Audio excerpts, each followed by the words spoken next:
तो चलो बेटा अब हम डिस्कस करेंगे क्वेश्चन नंबर 8 को। ये one of the most important सवाल है इस चैप्टर का।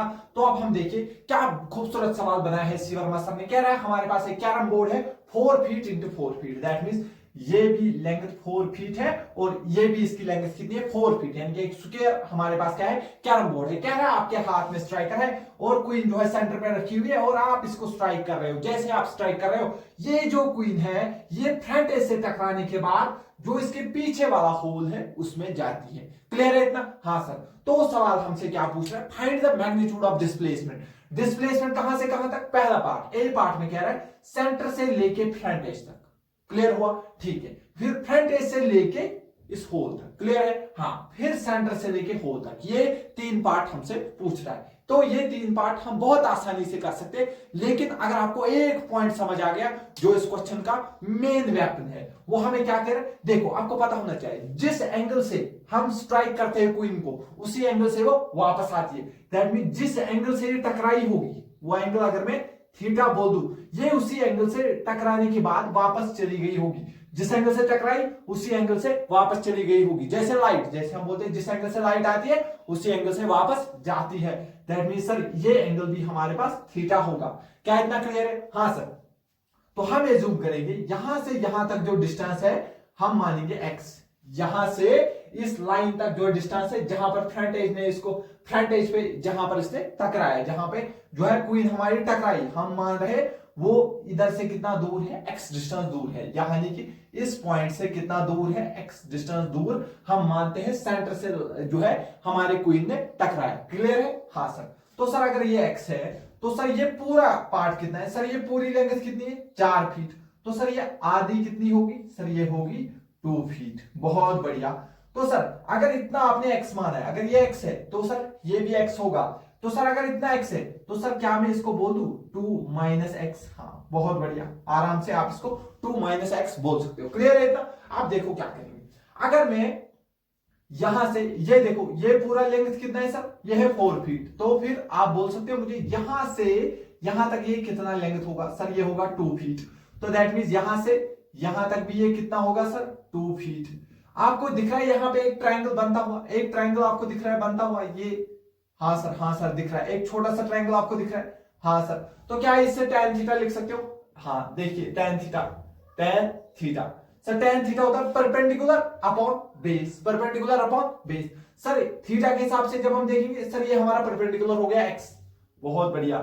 सर बेस क्या हो गया? सर यहां से लेके यहां तक का डिस्टेंस, यहां से लेके यहां तक का डिस्टेंस कितना है सर? 2 फीट। तो डिवाइड बाय 2, ये मेरी पहली इक्वेशन होगी। क्लियर है इतना? लेकिन ध्यान से देखना, क्या आपको और एक ट्रायंगल दिख रहा है? और एक ट्रायंगल आपको बड़ा वाला दिख रहा है ऐसे ऐसे, ये ट्रायंगल आपको दिख रहा है? हाँ सर दिख रहा है, दिख रहा है ऐसा ट्रायंगल दिख रहा है आपको ट्रायंगल। तो यहां से भी मैं tan थीटा लिख सकता हूं? हाँ सर लिख सकते हो, बिल्कुल लिख सकते हो। तो मैं क्या लिखूंगा tan theta, tan theta perpendicular क्या है इसके हिसाब से? 2 minus x, 2 minus x, 2 minus x divide by base कितना है इसका? यहां से लेके यहां तक, यहां से लेके यहां तक क्या डिस्टेंस है सर? पूरा डिस्टेंस है 4 जो है फीट का है, डिवाइड बाय 4। ये मेरी दूसरी equation. tan theta equal to x by 2 और यहां से tan थीटा मिल गया x 2 माइनस एक्स अपॉन 4। तो दोनों एंगल बराबर है, दैट मींस ये दोनों चीजें क्या होंगे? बराबर, क्योंकि दोनों टाइम्स में tan क्या होगा? बराबर। अगर लेफ्ट हैंड, दूसरे तरीके से समझ लो, अगर इन दोनों का लेफ्ट हैंड साइड सेम है तो ऑब्वियसली राइट हैंड साइड भी क्या होगा? सेम होगा। दोनों के लेफ्ट हैंड साइड में tan थीटा तो राइट हैंड साइड भी सेम होना चाहिए। दैट मींस मैं क्या लिख सकता हूं x अपॉन 2, x अपॉन 2 किसके बराबर होना चाहिए? 2 माइनस एक्स डिवाइड बाई 4। इसको कैंसिल करेंगे, 2 1 जा 2 2 जा 2 इस साइड चला जाएगा, ये बनेगा सर 2x। सर ये ऑलरेडी यहां पे है 2 माइनस एक्स। तो इस x को भी अगर मैं इधर ले जाऊं तो ऑलरेडी 2x, ये x भी इधर हो जाएगा सर, ये बनेगा 3x इक्वल टू 2। तो यहां से मुझे x मिलेगा 2/3। x कितना मिला? 2/3 फीट। दैट मींस ये जो डिस्टेंस है ये है 2/3 फीट। क्लियर हो गया? बस अब हम जो है आराम से सवाल कर सकते हैं। पहला पार्ट क्या पूछ रहे हैं? हमें डिस्प्लेसमेंट निकालना है। ए पार्ट देखिए, ए पार्ट हमसे क्या कह रहे हैं? डिस्प्लेसमेंट निकालना है सेंटर से लेके फ्रंट एज तक। क्या आपको दिख रहा है डायरेक्ट लाइन जो सेंटर और फ्रंट एज को कनेक्ट कर रही है? क्या यही है हमारे पास शॉर्टेस्ट पाथ? तो फिर क्या यही हमारा डिस्प्लेसमेंट होगा? हाँ सर। तो सर कैसे निकालेंगे? देखिए सर आराम से हम ये जो है अब निकाल सकते हैं। एक्स की वैल्यू हमको ऑलरेडी पता है और ये डिस्टेंस हमको ऑलरेडी पता है कितनी है सर? ये है 2 फीट। इसकी वैल्यू कितनी है 2 फीट यहां से लेके यहां तक, और ये x भी हमें पता है, तो क्या हम हाइपोटेन्यूज निकाल सकते हैं सर आराम से। अंडर रूट क्या करना है, अंडर रूट सर x का स्क्वायर प्लस बेस का स्क्वायर, सर बेस है 2 का स्क्वायर। समझ में आ रहा है, ये बन गया ना ट्रायंगल, परपेंडिकुलर का स्क्वायर प्लस बेस का स्क्वायर किसके बराबर, हाइपोटेन्यूज का square. That means hypotenuse equal to under root base square plus perpendicular का स्क्वायर। ठीक है सर, x की वैल्यू डाल दीजिए, अंडर रूट x की वैल्यू डाल दीजिए 2/3 का होल स्क्वायर प्लस ऑलरेडी 2 का स्क्वायर कितना हो गया सर, 2 का स्क्वायर मैं ऐसे लिखता हूं, यहां से भी 2 स्क्वायर, यहां से भी 2 स्क्वायर को बाहर निकालूंगा, वो रूट के साथ कैंसिल होके बाहर आ जाएगा एस 2।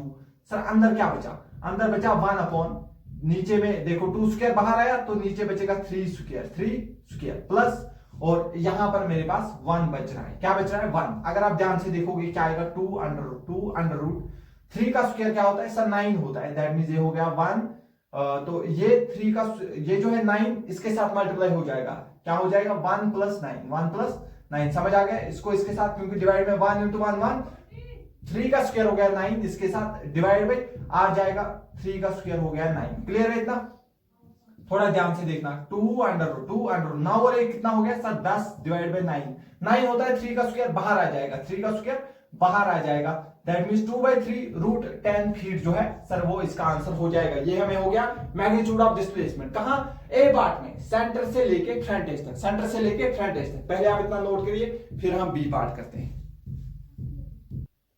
तो चलिए बी पार्ट देखते हैं। बी पार्ट क्या कह रहा है, फ्रंट एज से लेके इस होल तक हमें क्या बतानी है, डिस्प्लेसमेंट बतानी है। अगर आप ध्यान से देखोगे क्या आपको फ्रंट एज से लेके इस होल तक ये वाली लाइन जो है, क्या आपको ये दिख रहा है, ये शॉर्टेस्ट पाथ है, दैट मींस यही हमें डिस्प्लेसमेंट है, दैट मींस ये लेंथ अगर हमें किसी तरीके से पता चल जाए वही डिस्प्लेसमेंट का मैग्नीट्यूड हो जाएगा। आप बोलोगे सर ये तो बहुत आसान है, इस ट्रायंगल को आप देखिए सर, इसका बेस हो जाएगा 4, सर इसका जो है परपेंडिकुलर कितना हो जाएगा सर 2 माइनस सर x की वैल्यू आपने इससे पहले जो है कैलकुलेट की थी, x की वैल्यू मुझे क्या आई थी सर 2/3 आई थी। तो सर बस कर दीजिए इसको, क्या करेंगे 2 3 6 - 2 क्या हो गया 4/3, ये मुझे परपेंडिकुलर भी मिल गया, बेस भी मिल गया। अब ये लेंथ में आराम से निकाल सकता हूं, दैट मींस बी पार्ट का जो है आंसर मैं आराम से लिख सकता हूं, अंडर रूट आएगा, क्या आएगा अंडर रूट, शाबाश, इसका स्क्वायर 4 का स्क्वायर होता है सर 16 प्लस सर इसका स्क्वायर कर दीजिए 4/3, 4 का स्क्वायर हो गया सर 16, 3 का स्क्वायर हो गया सर 9, 16 इसमें से भी कॉमन, इसमें से भी कॉमन, 16 क्या होता है 4 का स्क्वायर बाहर आके क्या बनेगा सर 4, अंडर रूट में क्या बच गया सर, यहां बचेगा 1 प्लस 1/9, फिर से 9 इसके साथ मल्टीप्लाई में हो जाएगा, तो ये क्या बनेगा 9 प्लस 1 क्या होता है 10 डिवाइड बाई 9 आपको पता है किसका स्क्वायर होता है 3 का स्क्वायर, ये आ जाएगा बाहर, तो ये जो है हमारा आंसर हो जाएगा। ये हो गया बी पार्ट का आंसर। सी पार्ट क्या कह रहा है यहां से लेके यहां तक जो है आप मुझे डिस्प्लेसमेंट का मैग्नीट्यूड बताइए। मैं बोलूंगा डायरेक्टली इन दो पॉइंट्स को ज्वाइन कर दो, ठीक है सर ये हाइपोटेन्यूज हो गया सर, यहां से लेके यहां तक जो डिस्टेंस है सर वो 2 है, और यहां से लेके यहां तक की डिस्टेंस कितनी है 2, तो सर ये डायरेक्टली क्या हो जाएगा hypotenuse, C part under root, शाबाश 2 का स्क्वायर प्लस ये भी क्या है सर 2, तो 2 का भी स्क्वायर, 2 का स्क्वायर दोनों में बाहर आएगा, वो रूट के साथ कैंसिल हो जाएगा। आपको समझ आ रहा है, इसमें से भी 2 स्क्वायर बाहर, वो रूट कैंसिल होके बाहर आ जाएगा, अंदर क्या बचेगा sir 1 plus 1 that means 2√2 feet जो है इसका आंसर हो जाएगा। क्या क्लियरली समझ आ गया, ठीक है, तो मिलते हैं क्वेश्चन नंबर 9 में।